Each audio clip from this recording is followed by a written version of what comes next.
সুপ্রিয় শিক্ষার্থীবৃন্দ,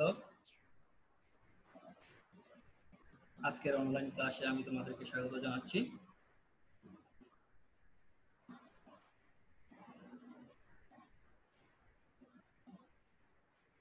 প্রথমেই ক্লাস শুরুর পূর্বে একটি কথা বলে নিই। মাদককে আমরা না বলি, জীবনকে আদর্শ এবং সুন্দরভাবে গড়ে তুলি। মাদক সমাজে এমন একটি অভিশাপ যা মানুষকে আত্মসামাজিক মর্যাদা থেকে দূরে রাখে, অর্থনৈতিকভাবে এবং শারীরিকভাবে মানুষকে পঙ্গু করে দেয়। এই অভিভাবকদের উদ্দেশ্যে বলছি, আপনার সন্তান কোথায় কখন কি অবস্থায় থাকে তা একটু লক্ষ্য রাখবেন, যাতে তারা মাদকের ভয়াল সবল থেকে নিজেদেরকে রক্ষা করতে পারে, সেদিকে আপনারা একটু সজাগ দৃষ্টি রাখবেন। এই আশাবাদ ব্যক্ত করি আজকের অনলাইন ক্লাস শুরু করছি। সুপ্রিয় শিক্ষার্থীবৃন্দ, প্রথমে স্বাগত জানাচ্ছি। আমি প্রণয় গোস্বামী, সহকারী শিক্ষক, হাজিরা বহুমুখী উচ্চ বিদ্যালয়, শ্রেণী নবম দশম, বিষয় ব্যবসায় উদ্যোগ। আজকে আমরা পাঠ নেব অধ্যায় ৪ থেকে, পাঠ থাকবে মালিকানার ভিত্তিতে ব্যবসা সংগঠন।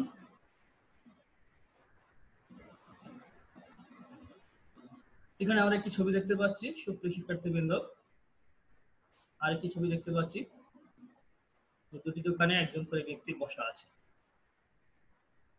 একজন করে ব্যক্তি বসা আছে, কিন্তু দোকান দুটি ভিন্ন রকম। তাহলে এখানে মালিকানা কজন? একজন। তাহলে ছবি থেকে আমরা আজকের পাঠ শিরোনাম ঘোষণা করার চেষ্টা করব। আজকের পাঠ এক মালিকানা ব্যবসা। দুটি ছবিতে আমরা লক্ষ্য করছি যে দুজন দু রকমের ব্যবসা করেন। তাহলে এখানে একজন মালিক, তারা বিভিন্ন রকমের ব্যবসা করছেন।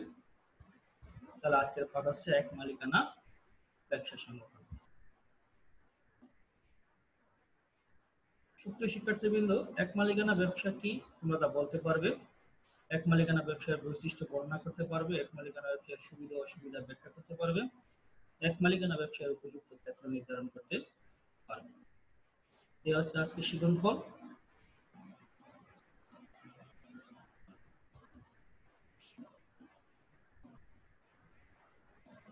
তাহলে আসি, এক মালিকানা ব্যবসা কি। আমরা ছবি দুটো থেকেই বুঝতে পেরেছি যে এক মালিকানা ব্যবসা, একজন মালিক থাকে, তিনি সকল কিছু ভোগ করেন, সুবিধা অসুবিধা, তিনি এই ব্যবসায় পুঁজি দিয়ে থাকেন। তাহলে আমরা একটা সংজ্ঞা দেখি যে একজন ব্যক্তির মালিকানায় প্রতিষ্ঠিত। আমরা ছবিগুলোতে দেখেছিলাম যে একজন মাত্র মালিক, প্রতিষ্ঠিত, পরিচালিত, তারাই ব্যবসাটা পরিচালিত করেন এবং নিয়ন্ত্রিত ব্যবসাকে এক মালিকানা ব্যবসা বলে। তাহলে আমরা কি জানলাম যে একজন ব্যক্তির মালিকানায় প্রতিষ্ঠিত, পরিচালিত ও নিয়ন্ত্রিত ব্যবসাকে এক মালিকানা ব্যবসা বলে। আমরা ভিন্নভাবে আরেকটি সংজ্ঞা একটু দেখতে পারি যে মুনাফা অর্জনের লক্ষ্যে যখন কোনো ব্যক্তি নিজ দায়িত্বে মূলধন জোগাড় করে ব্যবসা গঠন ও পরিচালনা করে এবং অর্জিত লাভ বা ক্ষতি নিজেই বহন করে, সমস্ত কিছুই একজন ব্যক্তির দ্বারা হয়, তখন তাকে এক মালিকানা ব্যবসা বলে।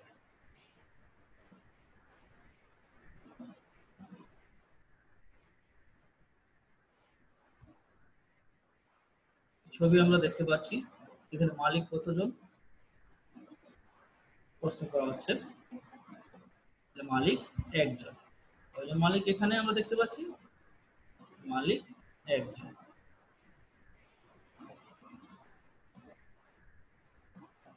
এখানে আমরা কিছু টাকা দেখতে পাচ্ছি। কি পরিমাণ মূলধন লাগে এক মালিকানা ব্যবসায়? কি পরিমাণ মূলধন লাগে? স্বল্প মূলধন, স্বল্প পুঁজিতেই এই ব্যবসাটি গঠন করা যায়। আরেকটি ছবি আমরা দেখতে পাচ্ছি যে কি পরিমাণ আয়তন লাগে। আয়তনটা, মানে কতটুকু জায়গা লাগে। এখানে জায়গার ক্ষেত্রে স্বল্প আয়তন, মানে অল্প কতটুকু জায়গা হলে আমরা এই ব্যবসাটি গঠন করতে পারি।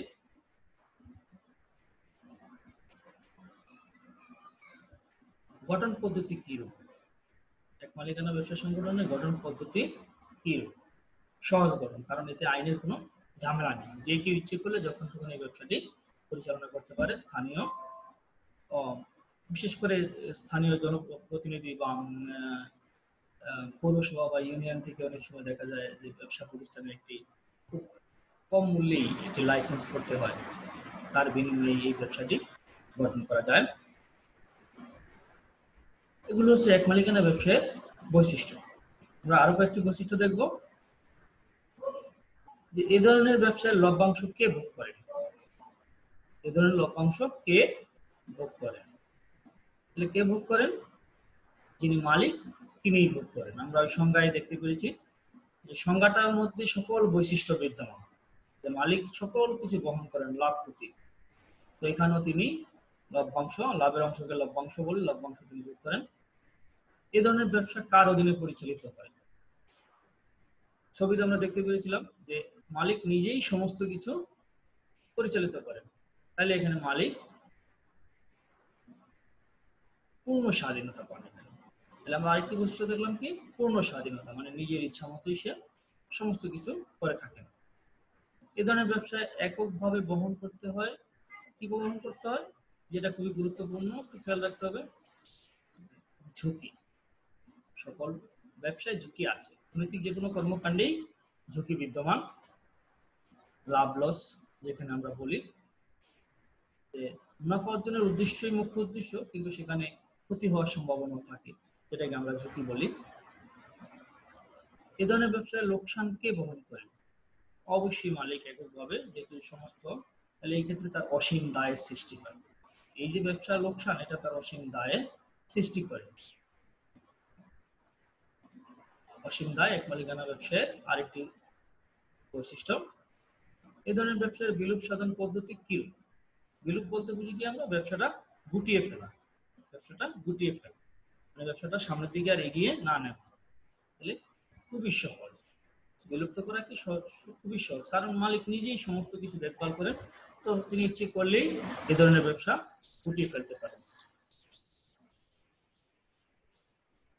তো এখন আমরা দেখব সুপ্রিয় শিক্ষার্থীবৃন্দ, যে এক মালিকানা ব্যবসার বৈশিষ্ট্যগুলো বিশ্লেষণ করব, করে আমরা সুবিধা এবং অসুবিধাগুলো চিহ্নিত করব, যে কি ধরনের সুবিধা এবং অসুবিধা এক মালিকানা ব্যবসায় আছে।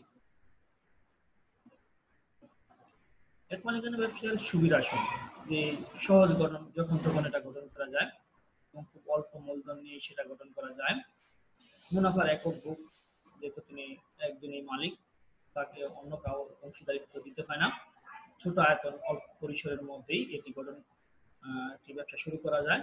মালিক ও ব্যবসা অভিন্ন, মানে মালিক থেকে ব্যবসা প্রতিষ্ঠানটা অভিন্ন থাকে। এক মালিকানা ব্যবসার অসুবিধা সমূহ, ঝুঁকি বেশি, যেহেতু মালিক একাই সমস্ত কিছু দেখভাল করেন। তো সেই ক্ষেত্রে লোকসান হলে তাকেই বহন করতে হয়। মূলধনের স্বল্পতার কারণে এক মালিকানা ব্যবসা অনেক সময় অনেক বড় প্রতিষ্ঠান হিসেবেও গড়ে তোলা যায়।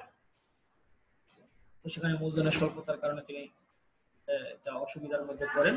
অসীম দায়, যেহেতু তিনি নিজেই সবকিছু দেখভাল করেন, তো এখানে অসীম দায়ের একটি বিষয় আছে। তার স্থায়িত্ব কম, স্থায়িত্বটা কম। আর ব্যবসা যদি মন্দা দেখা যায়, তখন তিনি এক মালিকানা ব্যবসায় সাধারণত স্বল্প পুঁজির কারণে অনেক সময় স্থায়িত্ব কম হয়, বা নিজের শারীরিক অক্ষমতার কারণে মালিকের অসুবিধা দেখা দেয়, যে কারণে ব্যবসা গুটিয়ে ফেলতে মালিক অনেক সময় বাধ্য হন। এই কারণে স্থায়িত্ব কম। এক মালিকানা ব্যবসায়ের উপযুক্ত ক্ষেত্র আমরা দেখবো এবার, যে আসলে কোন কোন ক্ষেত্রে আমরা এই এক মালিকানা ব্যবসা সংগঠন শুরু করতে পারি। দেখো এখানে দুধ দেখা যাচ্ছে, চা বিক্রেতা করছে, বিক্রেতার একটি ছবি দেখা যাচ্ছে, কেটলি আছে দেখা যাচ্ছে এখানে, তার মানে চার দোকান এটা আমরা বলতে পারি। আরেকটি ছবি, যে পান বিক্রেতা, পান বিক্রি করেন। আরেকটি ছবিতে দেখতে পাচ্ছি আমরা যে মাংস বিক্রেতা, কারণ তারা স্বল্প মূলধনের মাধ্যমে এই ধরনের প্রতিষ্ঠানগুলো গড়ে তুলতে পারেন এবং স্বল্প পরিসরে যে কোনো জায়গায় তারা বসতে পেরেছেন, ওপেন জায়গায়। পান বিক্রেতা তো খালি জায়গায় বসে আছেন, একটি দোকানের সামনে আরেকটি দোকান, তাহলে বুঝতেই পারছো যে আয়তন খুবই কম প্রয়োজন, তাহলে এটা একটু উপযুক্ত ক্ষেত্র। তাহলে মূলত ব্যবসাগুলোর মধ্যে এক ধরনের মিল আছে, আমরা এই মিলটা খোঁজার চেষ্টা করব যে মিলটা কি। স্বল্প মূলধন, যে স্বল্প মূলধন নিয়ে আমরা এই ব্যবসাটি গঠন করতে পারি, এই ব্যবসাগুলো আমরা গঠন করতে পারি। তাহলে এটা একটা ক্ষেত্র। এই ক্ষেত্রগুলো আমরা দেখলাম যে স্বল্প মূলধনের কারণে এই ক্ষেত্রগুলো আমরা বেছে নিতে পারি। আর দুটি ছবি দেখছি আমরা, একটি ওষুধের দোকান, পাশাপাশি একটি চালের দোকান। তাহলে এখানেও মিল আছে, কি মিল? ঝুঁকি কম, যে সমস্ত ব্যবসায় কি ঝুঁকি কম, ঝুঁকি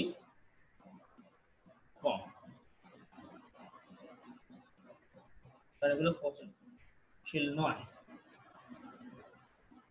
এবার আমরা দেখতে পাচ্ছি কলা, মাছ এবং সবজি দোকান। এগুলি বুঝতেই পারছো যে অনেকটা মিল আছে। কি মিল? যে পচনশীল পণ্য, এগুলা পচনশীল, খুব অল্প সময়ের মধ্যেই 2-1 দিন, হ্যাঁ, বা 2-4 ঘন্টা, 5 ঘন্টা, 10 ঘন্টার মধ্যে অনেক পণ্য পচে যেতে পারে। এই জন্য এই পণ্যগুলোর মধ্যে মিল আছে।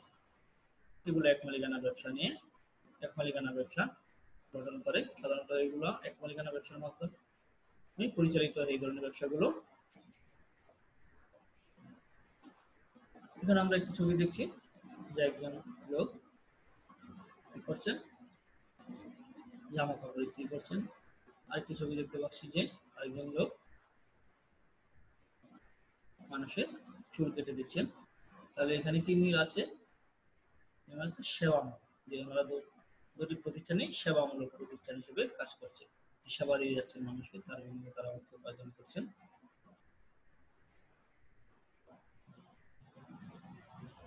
এখানে আমরা দেখতে পাচ্ছি কি চিত্র বুঝতে পারছো, প্রথম চিত্রটি হচ্ছে বিউটি পার্লার, যেখানে রূপচর্চা করা হয়। পরের চিত্রটি হচ্ছে পোশাক পরিচ্ছদ বানানো, দর্জির দোকান। এখানে কি মিল আছে দুটি ব্যবসার মধ্যে? যে পরিবর্তনশীল রুচি, যে মানুষ এখানে গিয়ে তার রুচির একটা পরিবর্তন করতে পারে, তাহলে এটা একটা এক মালিকানা ব্যবসায়ের উপযুক্ত ক্ষেত্র। এখন তো ব্যাপক চাহিদা বিউটি পার্লারের।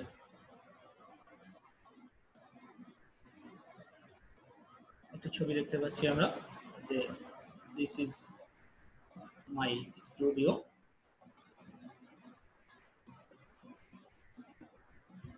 আরেকটি ছবি দেখতে পাচ্ছি আমরা আমাদের মিষ্টি গন্ডা ছবি। তো এই ছবিগুলোর মধ্যে আমরা কি মিল পাচ্ছি? যে নৈপুণ্য প্রদর্শন। স্টুডিওতে ছবি তুলে বিভিন্ন অ্যাঙ্গেলে, বিভিন্ন ভাবে, বিভিন্ন সাইজের মিষ্টি, তো ঠিক ওরকম যে বিভিন্ন রকমের সুস্বাদু মিষ্টি তৈরি করা হয়, তাহলে এখানে নৈপুণ্য প্রদর্শন হচ্ছে। এগুলো হচ্ছে এক মালিকানা ব্যবসায়ের বৈশিষ্ট্য। এখানে আমরা দেখতে পাচ্ছি অনেকগুলো ছবি একই সাথে, যা পচনশীল পণ্য কিন্তু মিল আছে। কি পণ্য এগুলো? কৃষিজাত পণ্য। এগুলো হচ্ছে কৃষিজাত পণ্য। তবে কৃষিজাত পণ্য, কৃষক যেগুলো উৎপাদন করেন। এবার আমরা এক নজরে দেখে নিই এক মালিকানা ব্যবসার উপযুক্ত ক্ষেত্রসমূহ। এই স্বল্প আয়তনে আমরা এই ব্যবসাটি শুরু করতে পারি। ঝুঁকি কম, পচনশীল পণ্য এক মালিকানা ব্যবসা সংগঠন গ্রহণ করা যায়। সেবামূলক পণ্য, সেবার বিনিময়ে রুচিশীল পণ্য, নৈপুণ্য প্রদর্শন, স্বল্প মূলধন, কৃষিজাত পণ্য, ক্ষণস্থায়ী ব্যবসা, মানে ক্ষণস্থায়ী ব্যবসা এই আছে। এখানে নেই, ওখান থেকে আরেক জায়গায় অন্য জায়গায় নিয়ে আমরা এই ব্যবসাটি সরিয়ে নিয়ে কাজ করতে পারি।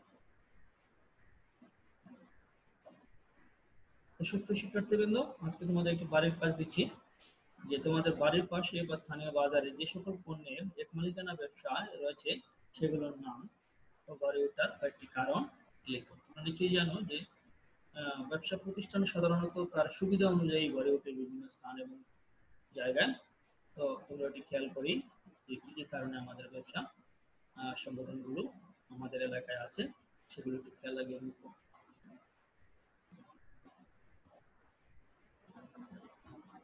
তো সুপ্রিয় শিক্ষার্থীবৃন্দ, আজকের মতো এখানেই রাখছি। সবাই সুস্থ থাকো, ভালো থাকো।